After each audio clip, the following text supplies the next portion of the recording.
The first error in judgment, first mistake, which is easy to make, is to think that your marketing and your website creation and your digital asset development needs to happen once your gym's built. And the reason why that's a mistake is because there is never more curiosity, there's never more interest, there's never more appeal on what's going on with your gym as a new gym in the local area than when you're launching it.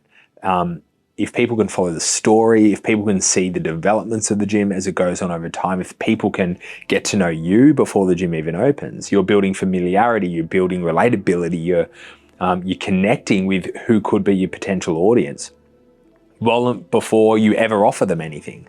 And that's the fundamentals of marketing, right? The people who can serve their market before money ever exchanges hands and do that best are the people who end up with the most money, which is ironic, of course, right? So it's important for us as gym owners to recognize that as we're fitting out, as we're demoing, as we're laying the floor, as we're installing our gym equipment, that's an opportunity to document, that's an opportunity to market, that's an opportunity to communicate with who will eventually be your potential customers and connect with them. So what do you need to do? What kind of assets do you need to create? Well, the first is your most important asset, which can very easily become just a business card for most gym owners, is their website.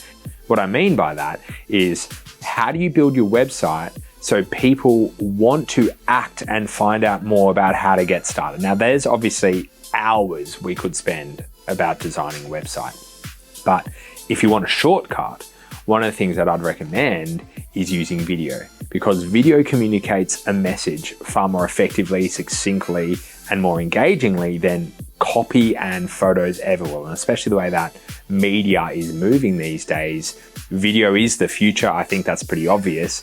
One of the best things you can do, as I said, if you want to open your new gym with more members, more interest, more engagement, document the course of doing that.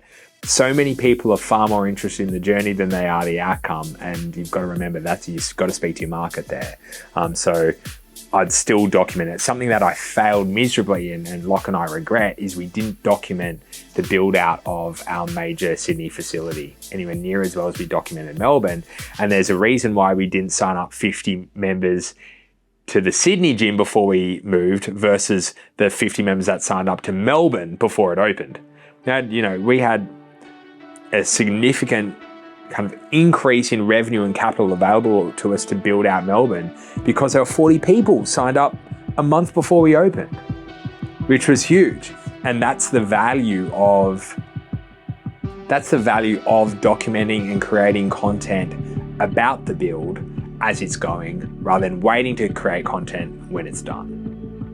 The next thing you want to do is you actually want to really emphasize your Google My Business profile.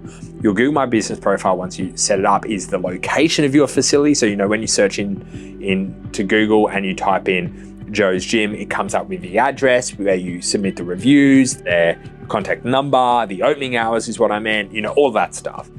Your Google My Business profile is the major asset which dictates how you rank. And so what you do on your Google My Business profile has a massive influence on how you're positioned locally against your competition.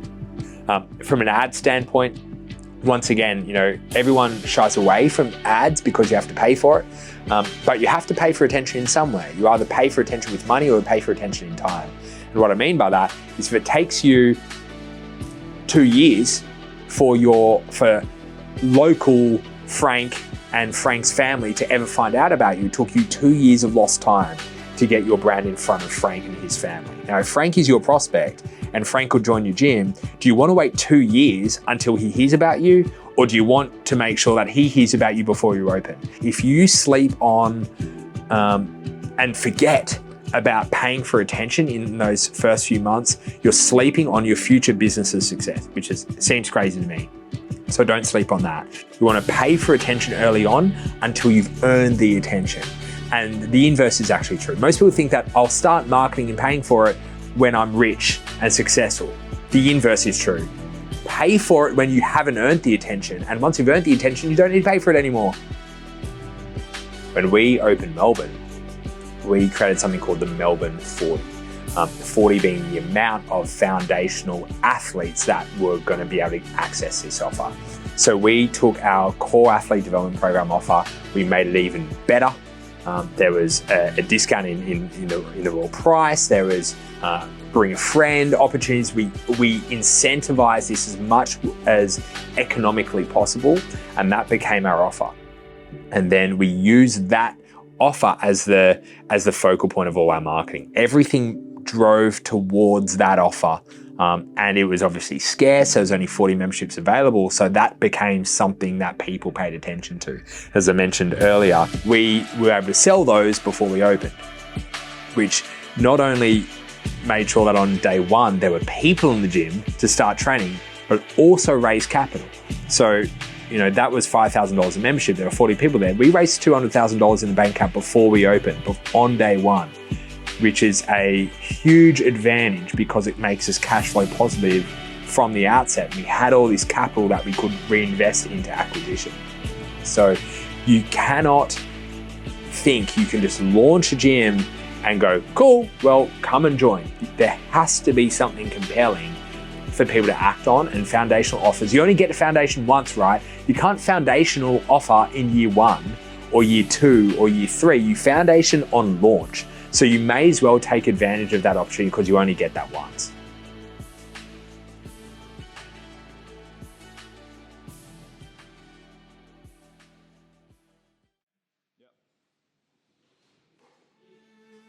All these things that make an athlete perform at their best is what we do, and we're their team for it. Our general saying is success is a team sport, and we truly believe it, that you can't get anywhere by yourself. So Athletes Authority is a home, a team, a community for any athlete that wants to get better at their sport. We will endeavour to add every caveat that we can to them as an individual, and you're not going to leave any stone unturned.